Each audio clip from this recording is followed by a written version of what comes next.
Hey, aloha, and welcome back. Notpods on the road, day 2 in Oceanside, Oregon, right on the coast, right outside Tillamook. It's beautiful.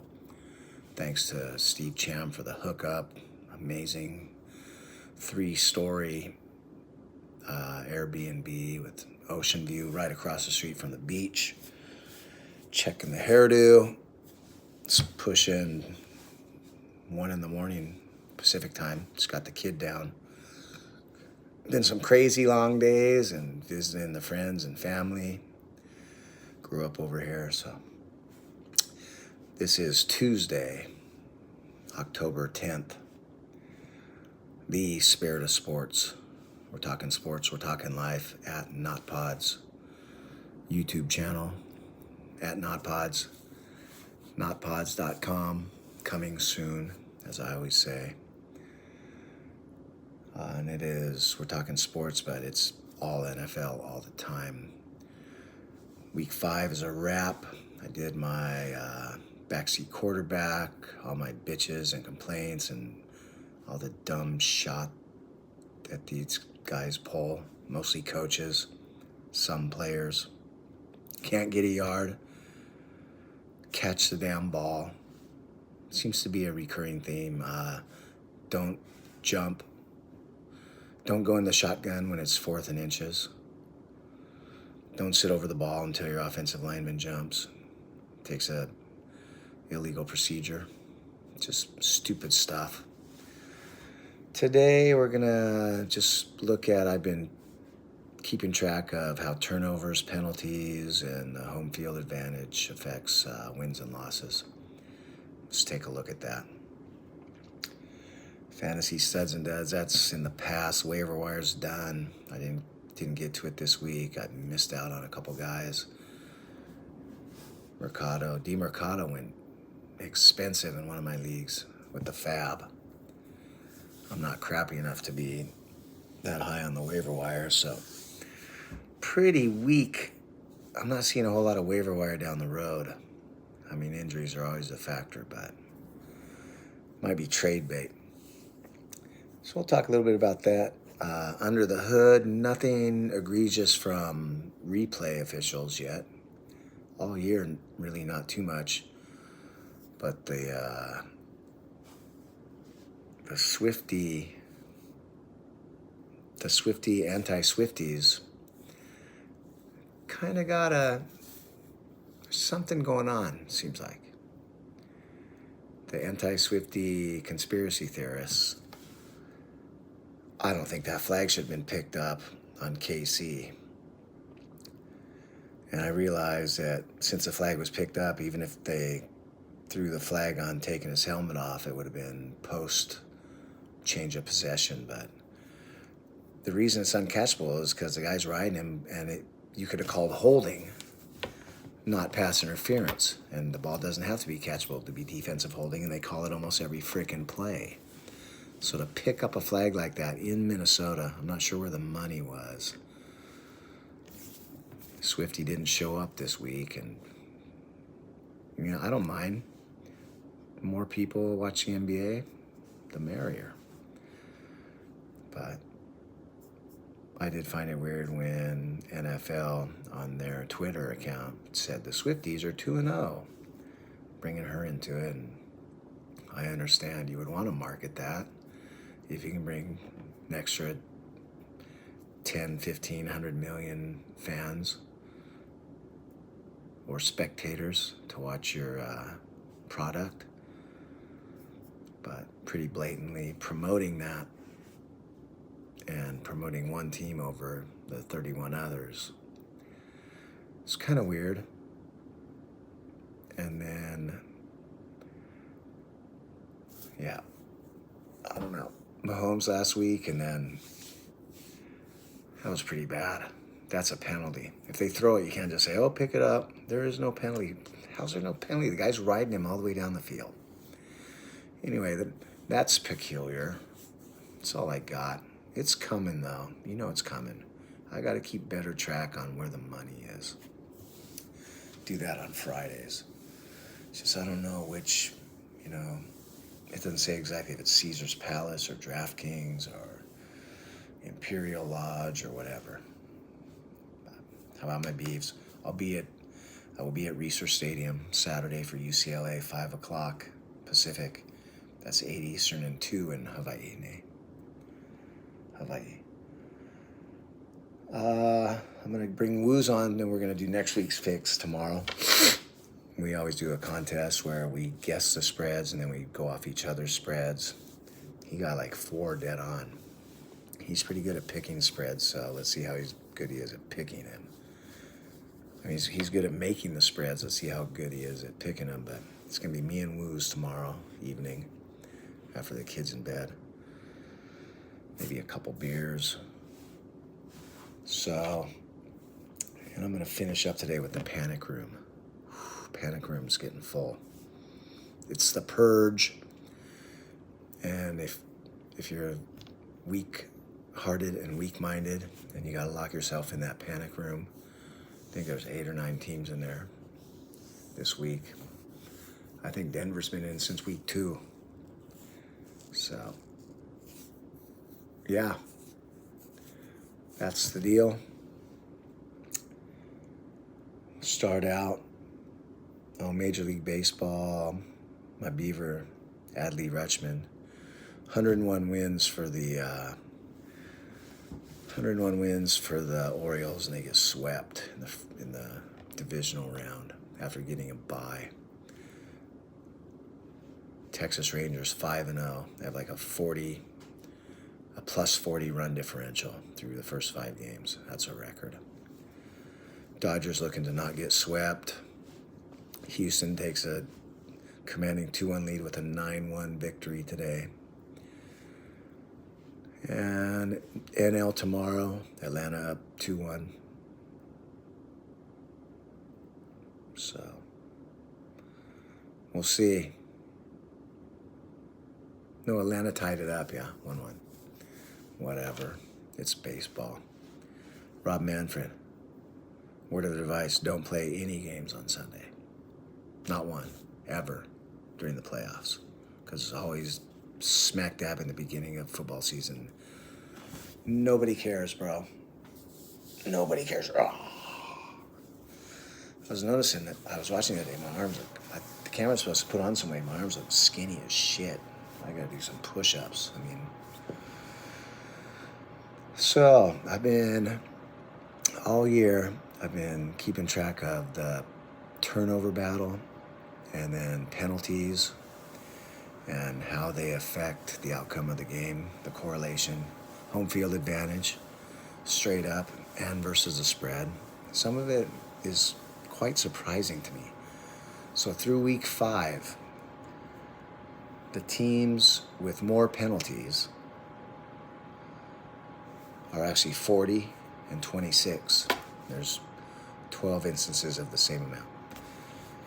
So more penalties, and they're winning 40 out of 75, 60-some% of the games, which surprises me.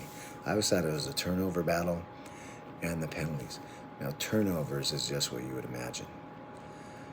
49 and 15 are the teams with less turnovers. There's been 14 games when they have the same amount.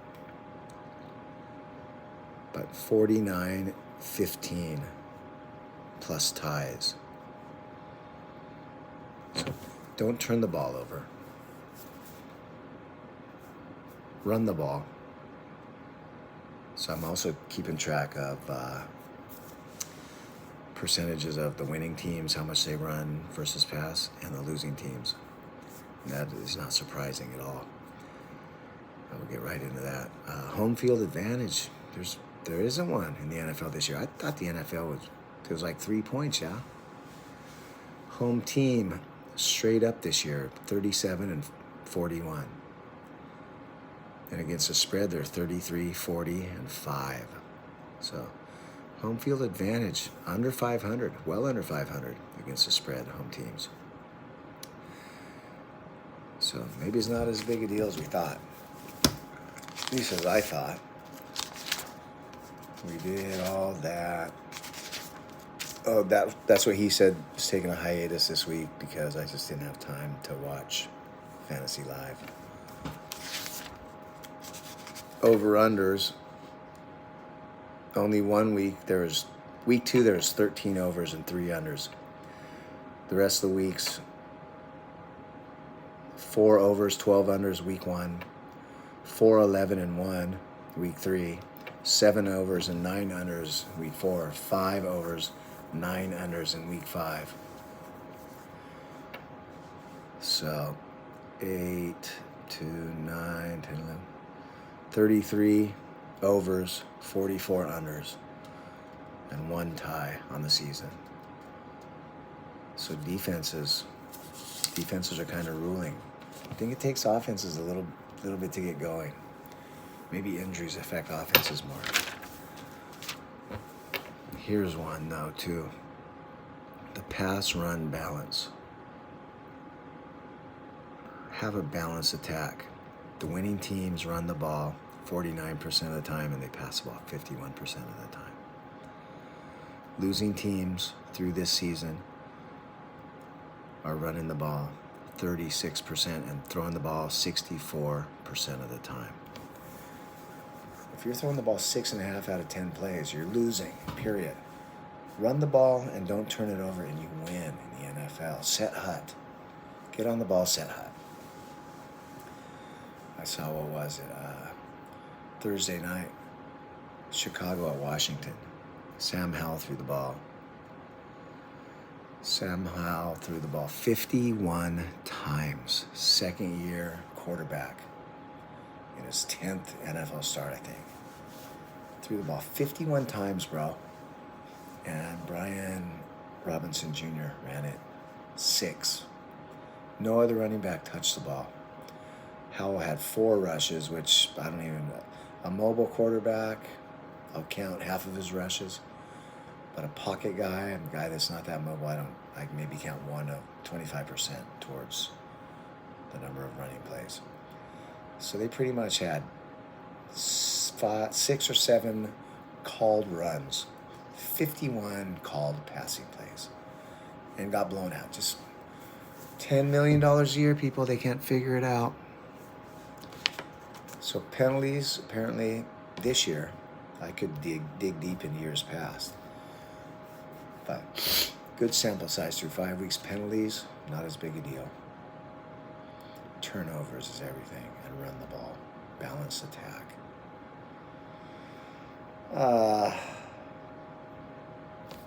DeMercado. Is that guy gonna be good? So yeah, I'll have Woos on tomorrow. Be talking story with Brother Richie. This is Brother Richie.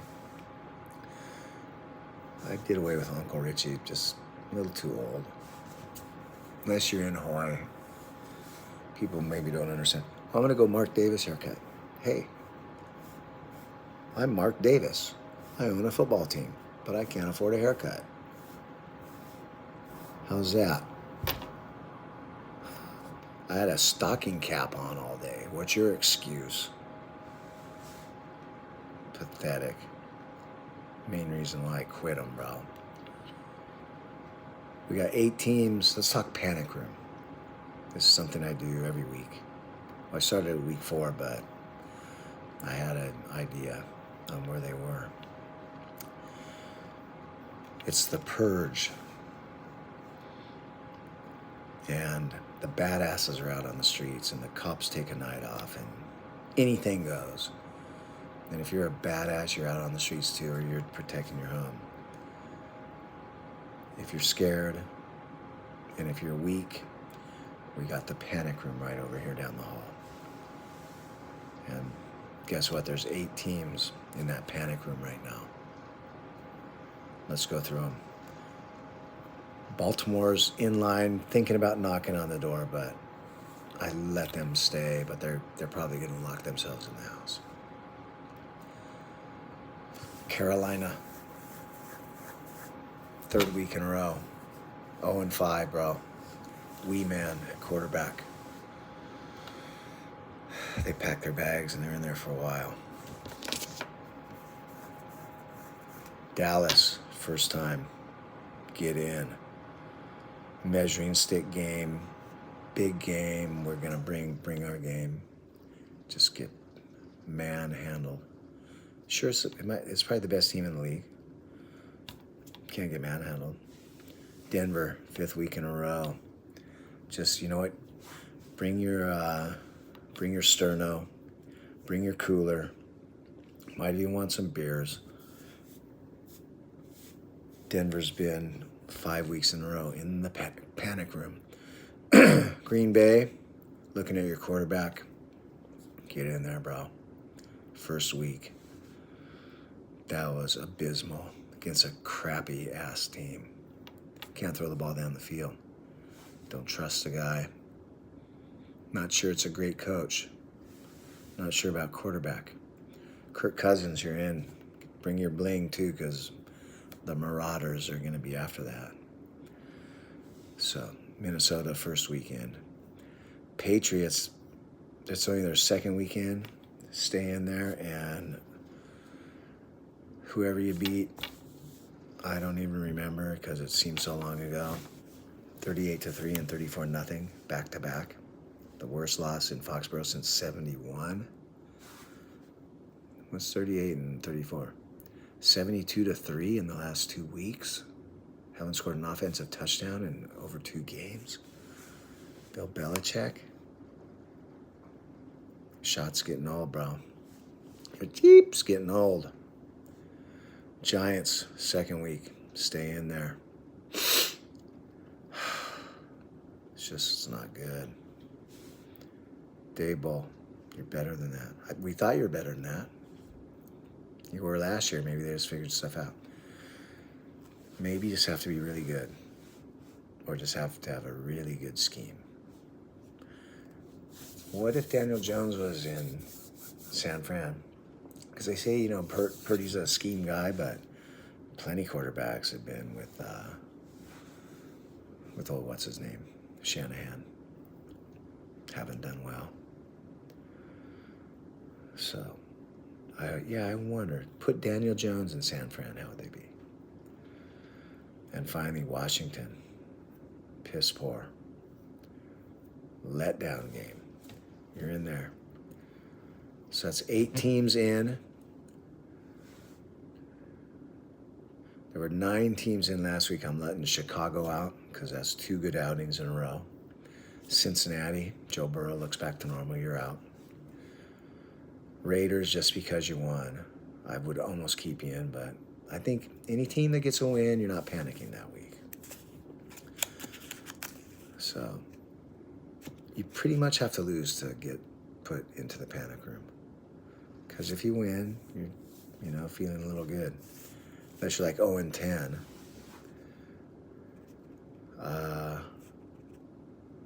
Jets, you were in there 3 weeks. I'm letting you out. 2-3. Tough schedule. Zach Wilson looking quite a bit better. I think he will do. Zach Wilson will do for now. And Pittsburgh, oh my God, you should have lost by 30. Catch a freaking pass, Baltimore. Lamar's going to be fine. Trade for him right now. Trade for Lamar, bro. Somebody will want to get rid of him. I think they'll just tweak it a little, catch the ball. He's 330 with 4 touchdowns last week. And right in the MVP discussion if they just catch the freaking ball.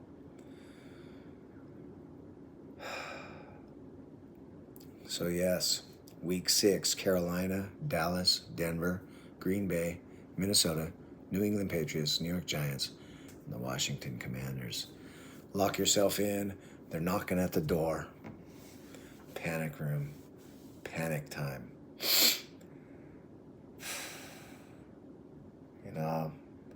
Sunday's all news. I don't need to recap. Shows are a little muddled. Things are a little topsy-turvy. Vacation time. I am on the road. This is Brother Richie. Live from the Oregon coast. I'll be with Uncle Woos tomorrow. We'll be doing our picks. So we'll be doing the Wednesday lines. I use DraftKings actually to get my official lines. They're pretty solid. So that'll be tomorrow. We'll talk our picks that the lines that we gave each other.